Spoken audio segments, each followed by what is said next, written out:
Как в Кыргызстане делают деньги на религии, выяснит специально созданная депутатская комиссия. Парламентарии наводят порядок в этой сфере. Начать решили с организации паломничества в Мекку. По самым скромным подсчетам, чиновники в прошлом году заработали на этом более 5 миллионов долларов. Серьезный вопрос народные избранники решили обсуждать за закрытыми дверями. Внешнеполитическое ведомство специально направило письмо в законодательное собрание с просьбой рассмотреть этот вопрос без прессы. Вопрос хаджа касается взаимоотношений кыргызско-саудовского сотрудничества, что может в последующем негативно отразиться на двусторонние отношения, а также на процесс организации паломничества в 2011 году.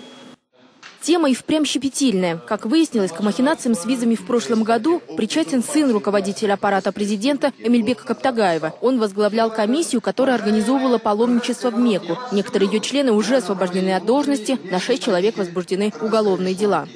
Это, во-первых, вопрос авторитета нашей страны, имиджа нашей страны, потому что со своей стороны Саудовская Аравия делает все, что от нее требуется, выдает квоты на визы. Да. Единственное, в нашей стране происходит очень много махинаций с этими визами.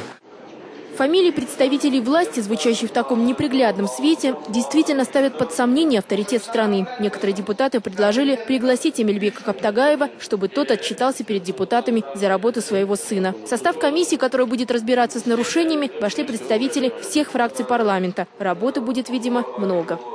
Это продажа виз по указке некоторых чиновников, а какие это выяснит депутатская комиссия. Во-вторых, это завышение цен для паломников, для посещения святых мест, но и другие нарушения. Все это парламентская комиссия выявит в течение месяца. Возможно, в этом году учтут ошибки прошлого. В первом чтении депутаты приняли дополнение в закон о свободе вероисповедания. Полномочия по организации хаджа парламентарии намерены передать религиозным организациям, чтобы исключить вмешательство государства, а значит и коррумпированных чиновников.